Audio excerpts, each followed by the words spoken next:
It's episode 194 of the Author Stories podcast. I'm your host, Hank Garner. Wow, we are closing on episode 200. It'll be this month. I hope you're subscribed so that you don't miss a single episode. The ramp up to 200 is a stellar lineup. I hope you'll continue to join me. I'd like to tell you about some sponsors this week. Dominion Rising.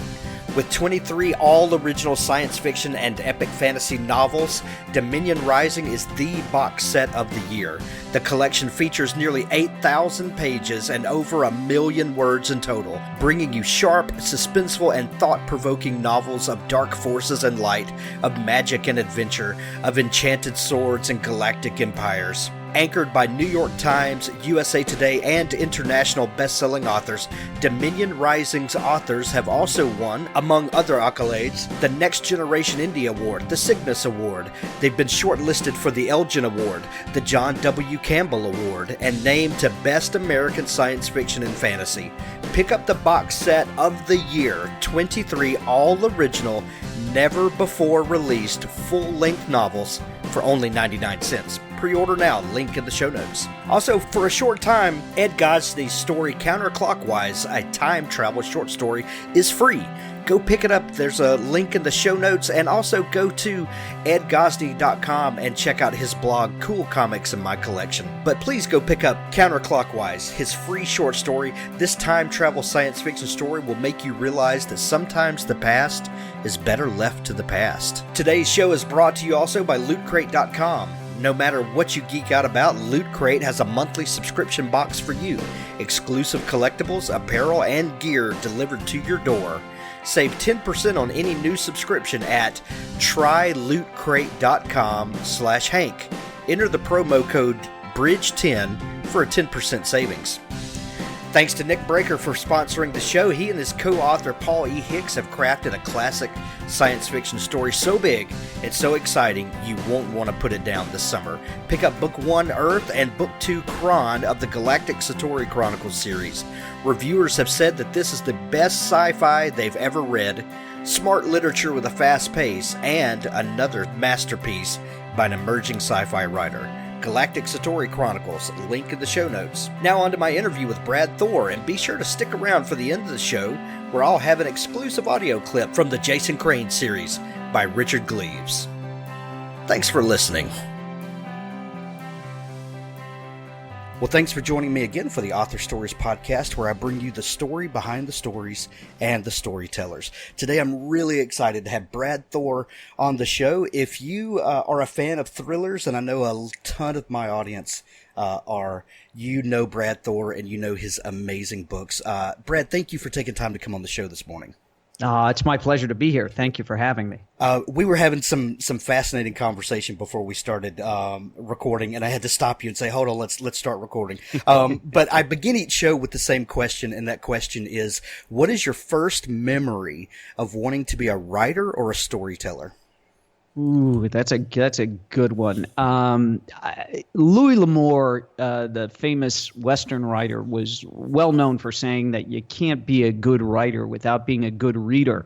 And I read a ton as a boy. It started out, I really loved horses. Growing up downtown Chicago, you helped me figure that one out. I don't know, but I loved horses. I particularly loved Arabian horses. And so I read the Black Stallion series of books as a grade schooler. But before that, the first books I ever got were the Hardy Boy mysteries. My parents bought them.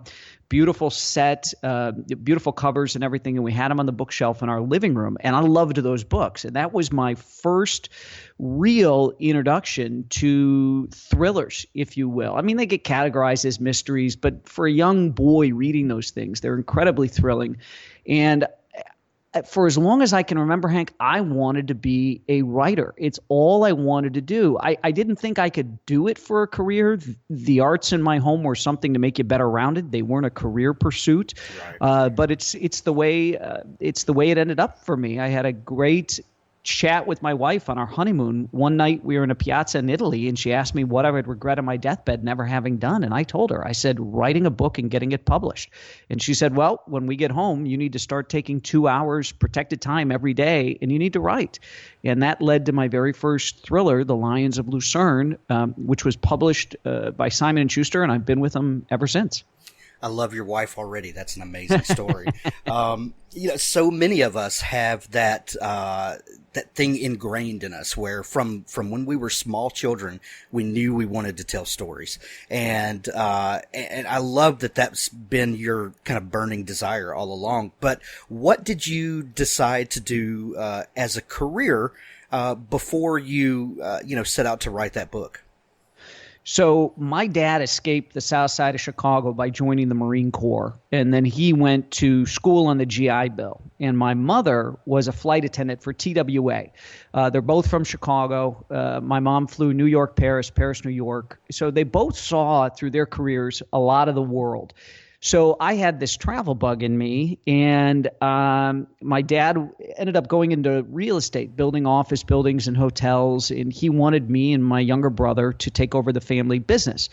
And neither of us wanted it. And it's funny, we both, my brother Scott, who my hero in my protagonist is named after, Scott and I both ended up pursuing careers in television. And I pitched public television on a travel series because I love to travel internationally. And I thought travel made me a better American. I thought it made me more broad-minded to see just different cultures and different ways of doing things around the world. And whenever I would come home from being overseas, the first thing I did after kissing the ground and being thankful for being back was to go get a cheeseburger.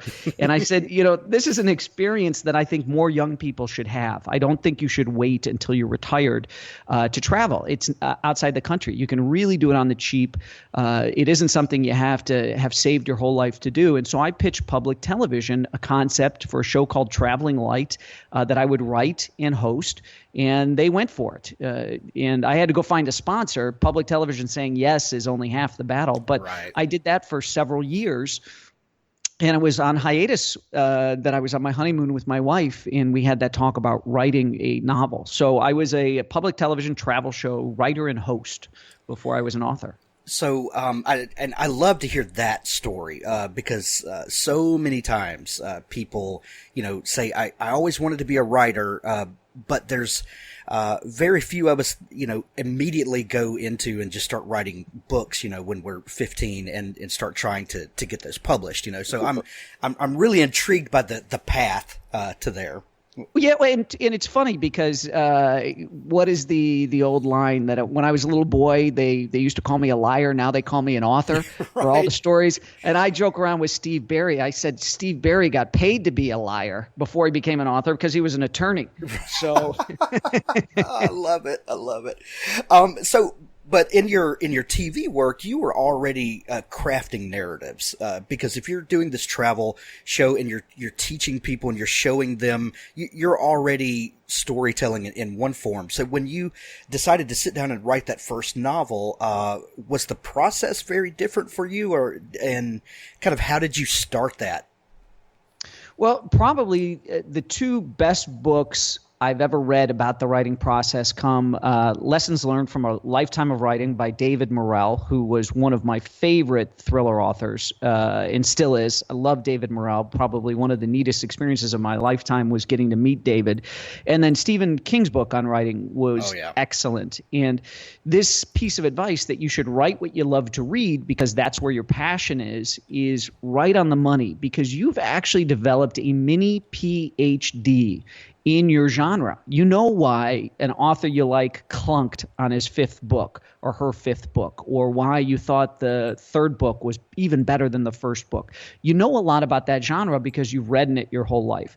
But as far as being on TV and in crafting the art of storytelling, you have to keep people's attention. Elmore Leonard is famous for a piece of advice to writers, which is to leave out all the parts that people skip. And so one of my favorite books of all time is The Count of Monte Cristo by Alexander Dumas. And that book was serialized. It was written to be serialized in a French newspaper to get people to buy the next edition of the newspaper to see what happens in the next chapter. So it's the original cliffhanger in my opinion, so that to me, holding people's attention has always been something that I've innately known you have to do. Right. A lot of Dickens' work was serialized in that same way.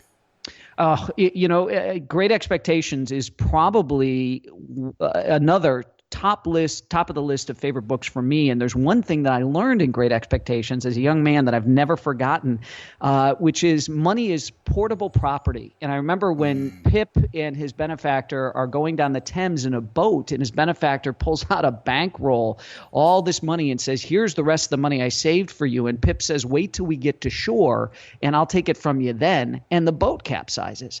And so to this day, if I get a check in the mail, I run to the bank and cash it same day. It's because of Dickens. I never let a check go uncashed. I love it. I love it. So you had this love of travel, and I love what you said, that, traveling abroad made you a better American. I love that. That's a fascinating way to look at it. But what brought you to thriller writing? Like, that when you went to write that first book, did you have any idea that it was going to turn into what it's turned into? No. And I'll tell you what's interesting is, so I was going to the University of Southern California, and my dad, who had gone to school in Illinois, we grew up in Chicago, and he'd gone to school on the GI Bill in the state of Illinois. He wanted me to study business administration at college. And I got there, and I went through couple semesters, and I couldn't stand it. I hated business administration. And one day I just closed my books in the middle of class and got up and walked out of an economics class and said, I'd rather take a bullet between the eyes than do this for the rest of my life. It was some silly, you're a flower store manager and Valentine's Day is coming up and you don't have enough vases, and how are you going to reroute the delivery trucks and all this stuff. It was just an example. And friends of mine said, Brad, you don't have to be a flower store manager. I said, no, you're missing out. This is not feeding me. I need something different than this. And I went to the career counseling office at the University of Southern California, and I took a test. They administered a test called the Strong-Campbell Personality Test, and it compares your interests with people who enjoy their work. It doesn't mean that you have an aptitude, a talent for that work, but it means your interests align with people in these occupations that are very satisfied. And I scored off the chart for writing and publishing. So without telling my dad, I switched my major. And what I did was it said business administration on my report card, but I was taking classes in creative writing. So those classes showed up, but the business administration major stayed on the report card. You just had to change it 48 hours before graduation. And I ended up under the tutelage of a fantastic author named T.C. Boyle. And Tom Boyle he was the head of the creative writing program at the University of Southern California, and I loved it.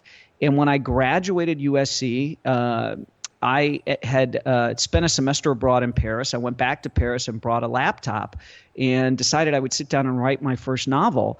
And I didn't know what I was going to write. And I just sat down and started writing. And out of me poured about 2 or 3 chapters of a thriller. Started with action on page 1, which is one of my hallmarks to this day. But I got 3 chapters into it and couldn't go any further. I was afraid, Hank, what would happen if I took this time, I'd save this money to come to Paris, first American, by the way, to ever go to Paris to write a novel. I'm very proud of that. But what if the book's no good? What if I can't get it sold? You know, we all have that little voice inside our heads that tells us, don't risk the embarrassment. It's not worth it. It's just easier to quit. And a long time ago, I had co-opted the slogan from the United Negro College Fund. That slogan is, a mind is a terrible thing to waste. Well, I shortened it to, a mind is a terrible thing, period, because it often stops you. Often the thing that you're most afraid of in life is the thing you're most destined to do. And so I shipped my laptop back home. I traveled through Europe with the money I had saved to write my first novel, came up with the idea for the television show, for public television. So even getting a show on public television and finding a sponsor, which is tremendously difficult, was avoidance behavior. I was running away from being an author.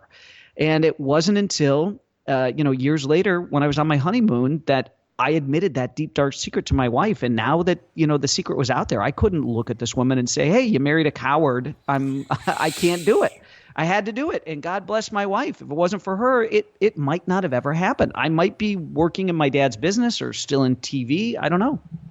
And did you still have the threads of that original novel when she, called you on the carpet about it?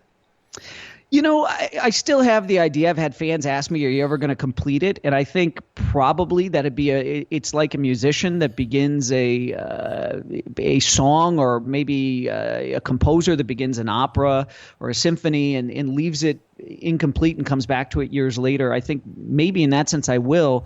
But what was interesting was when I was doing the television series, we had gone to Lucerne, Switzerland. And there is a relief carved in a cliff face of a dying lion that was meant to commemorate the 700-plus Swiss Guard that died defending King Louis and Marie Antoinette in the initial throes of the French Revolution. And Mark Twain called it the most moving piece of rock in the world.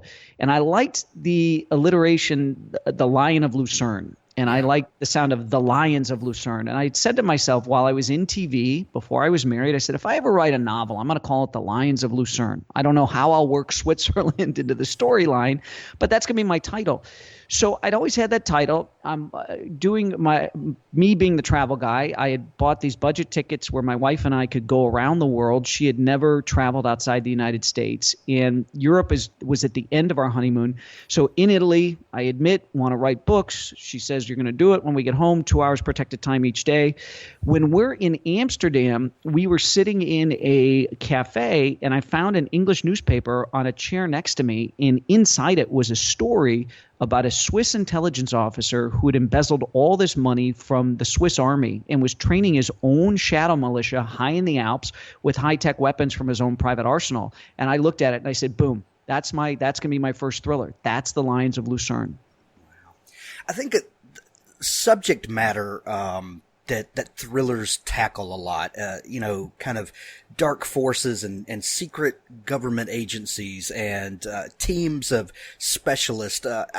Those things really intimidate a lot of writers, I think, because while you could probably pull the wool over a lot of people's eyes by just making up details, when those few people that really know what's going on, when they read the book, they'll be very vocal about it.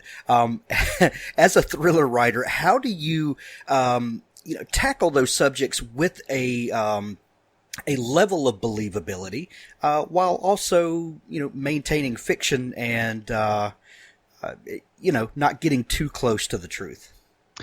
Well, so that's an interesting question. Tactics are pretty much, they don't change from week to week, month to month, or year to year. There's things with the special operations community that they learn from having done X amount of raids on Al-Qaeda targets. Those lessons learned were applied to ISIS targets.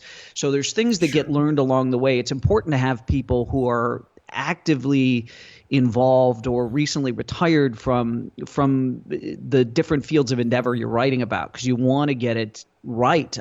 Probably one of my favorite pieces of fan mail I get is from SEALs and Delta Force operators that say, you know what, you get it right. You obviously do your research. It's the tactics. Those are the tactics we use, even down to when I saw that your main character, Scott Harvath, was carrying this piece of equipment, I knew you knew your stuff.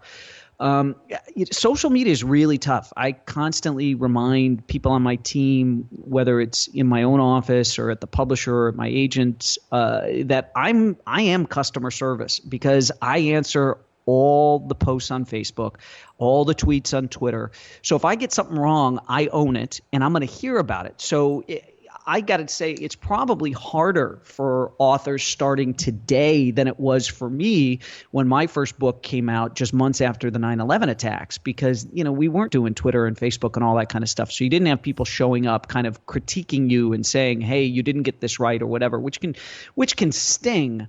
I had a website and I had an email on it at one point where people could reach out to me and stuff.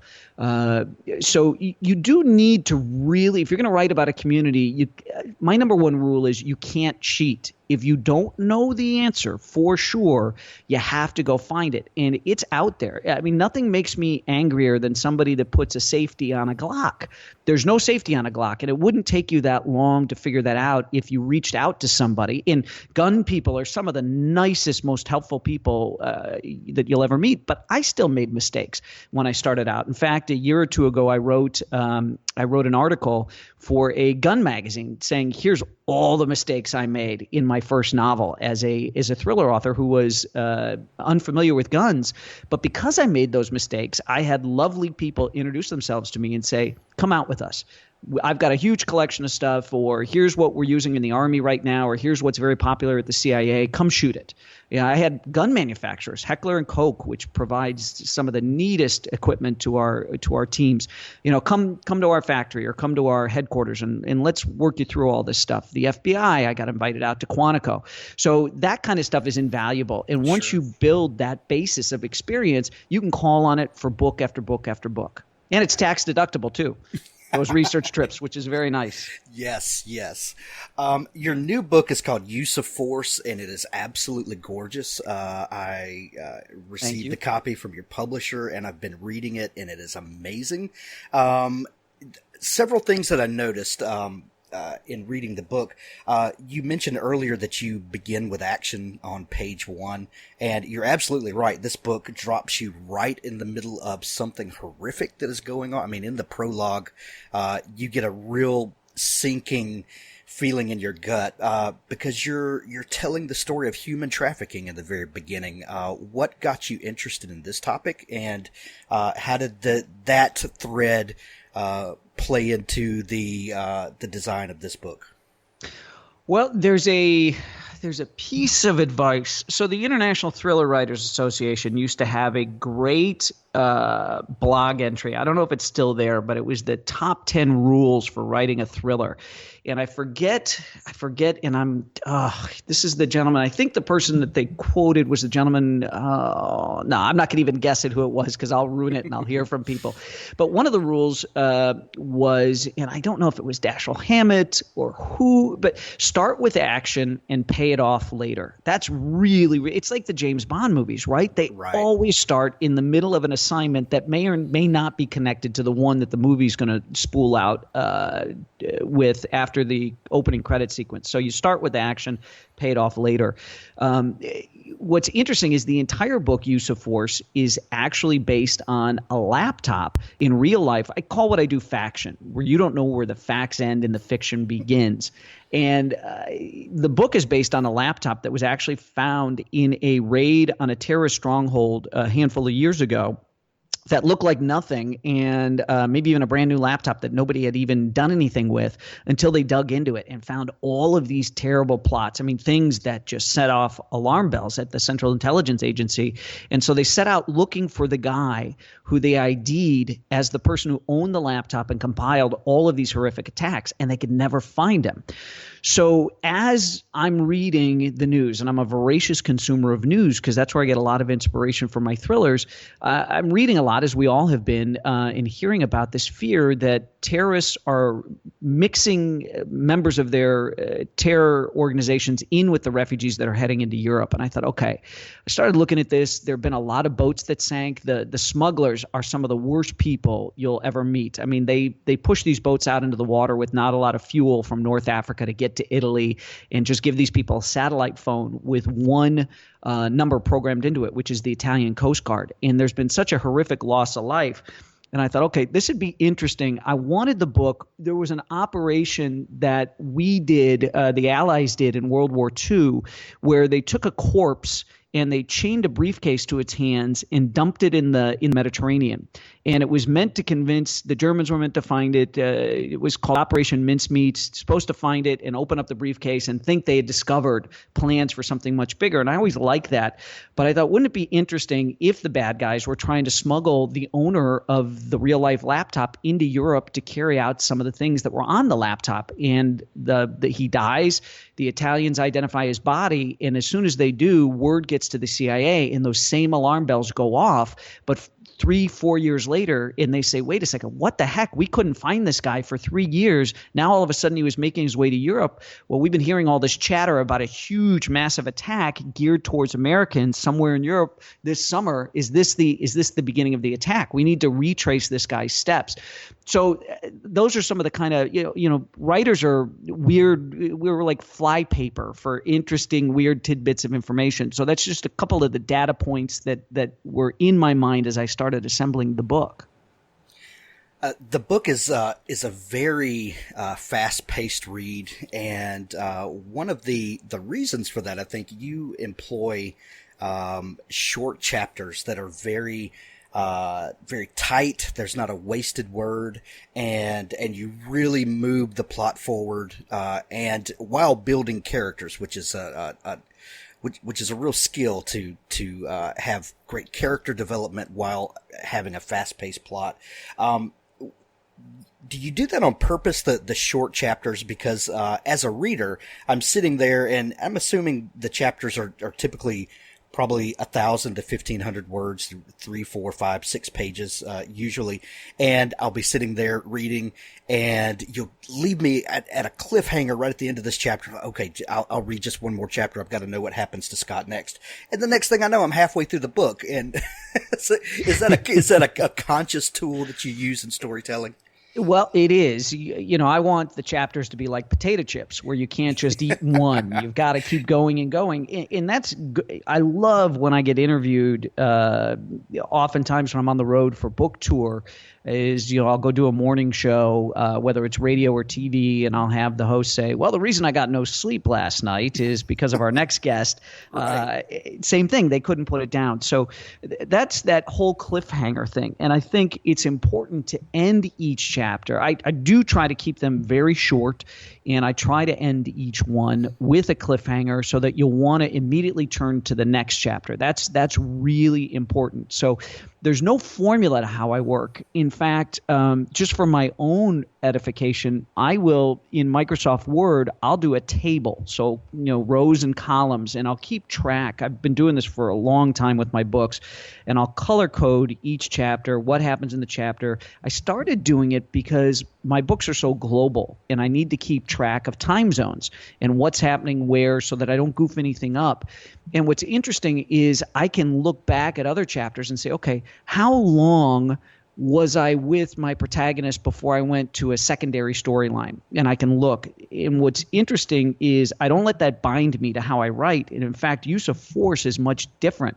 2 books ago, I used to have about 3 or 4 different storylines, and I cut that back 2 books ago. And I found that readers really responded. They said the books move even faster now, and they really liked that. So you might have my protagonist, Scott Harvath, is somewhere in the world trying to fix a problem. There's the meanwhile back at the ranch, what's happening in the United States that my editor demands be in each book. And then there's kind of the perspective from the bad guy's eyes. And by focusing just on those 3 things, it really moves the plot along. But what has resonated with reviewers and kind of my early readers on use of force is this time around I've spent bigger blocks with the protagonist. And so instead of jumping out in the middle of an action scene or something like that, compared to previous books, I'm spending more time in those scenes, going into detail that's exciting. Unlike, one of the knocks against Clancy is that he could take, 50 pages just describing how the guidance system on a right. Tomahawk missile works, where what you really just need to know is that there's a spec ops guy somewhere in the hills pointing a laser at the building, and the missile finds the building based on the laser. So I'm not writing an instruction manual, and that's also one of the key things you have to do as a thriller author. Stephen King called it killing your darlings. You have to be willing to slash things out. And, my wife is my first reader. I call her Zorro. She has a red pen, and she goes through and she just cuts huge chunks out.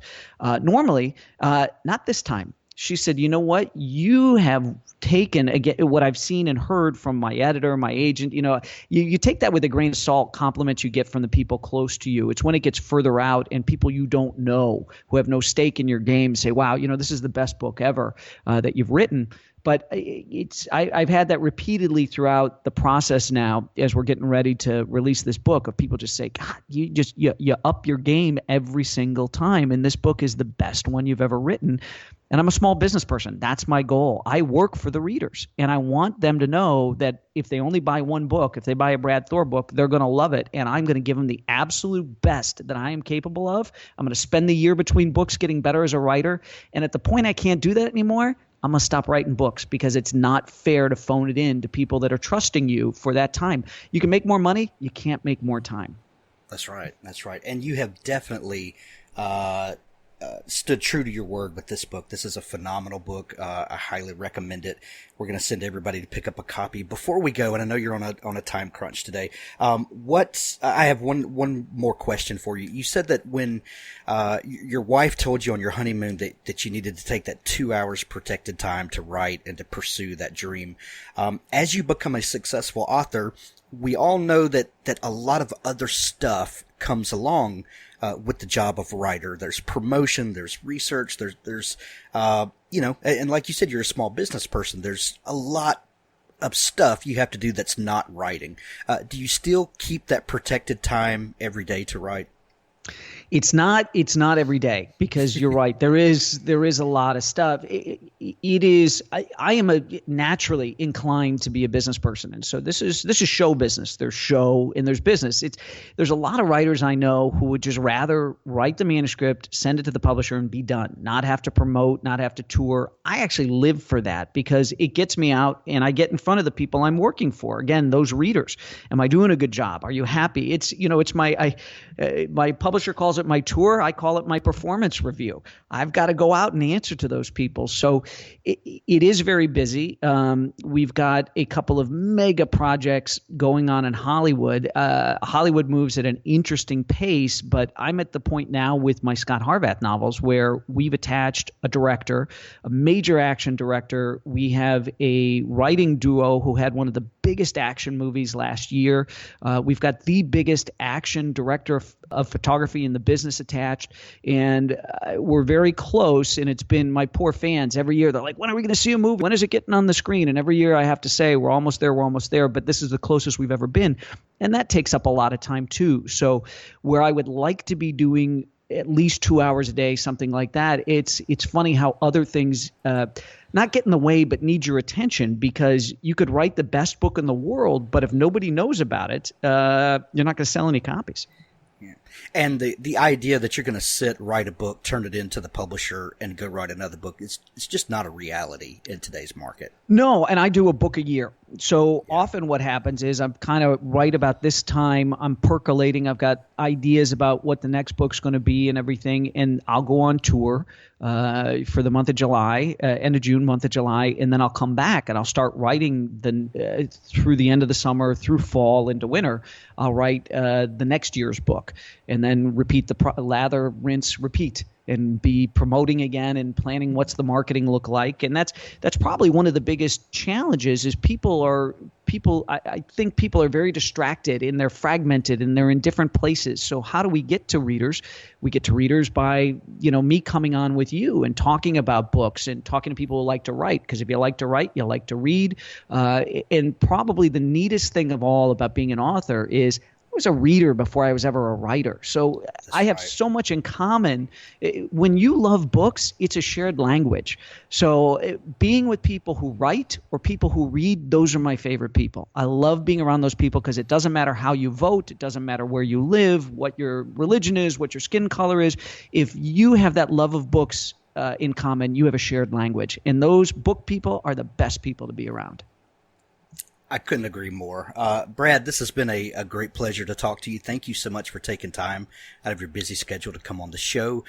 You have a great website, bradthor.com, and I can't recommend enough for people to go visit your website. The new book is called Use of Force, so I'm going to put a link to it in the show notes. Thank you so much for coming on, Brad. It's been my pleasure. Thanks for having me, Hank. Stay tuned now for a clip from the Jason Crane series by Richard Glebes. There's a link to the entire series in the show notes. As always, tune in every Tuesday and Friday for new episodes of the Author Stories podcast. Find all of the archives at hankgarner.com. Now on to our clip from the Jason Crane series by Richard Glebes. His body broke free of its paralysis, and he stumbled forward, losing his balance. He fell down the slope towards the spot where they had been. His hand shot out unthinkingly, and he grabbed the corner of the black stone bridge. Hoofbeats. Pounding hoofbeats. Coming closer. Coming up the road. Someone or something galloped towards him. The head of an emaciated horse burst from the gloom of the road. The rider was fumbling, out of control, without saddle or bridle, clutching at the white mane, kicking the beast across the hindquarters with his thin legs, his face a frozen mask of terror. He whipped around to look back over his shoulder. Something chased him. Something terrible. Jason spun away as the horse ran over him, spearing him through the chest with its iron-shod hooves. He was unhurt. The horse galloped upward and across the bridge, across strong timbers, rough-hewn and knot-holed. The rider wheeled the horse about, looking back from the far shore. He was wheezing. A sloppy white ruffle bobbed under his chin. His face was hopeful now. A familiar face, much like the one Jason saw every morning in the mirror. Something thundered up behind Jason, not with a clatter of hoofbeats, but with the teeth-rattling thunder of stone on stone.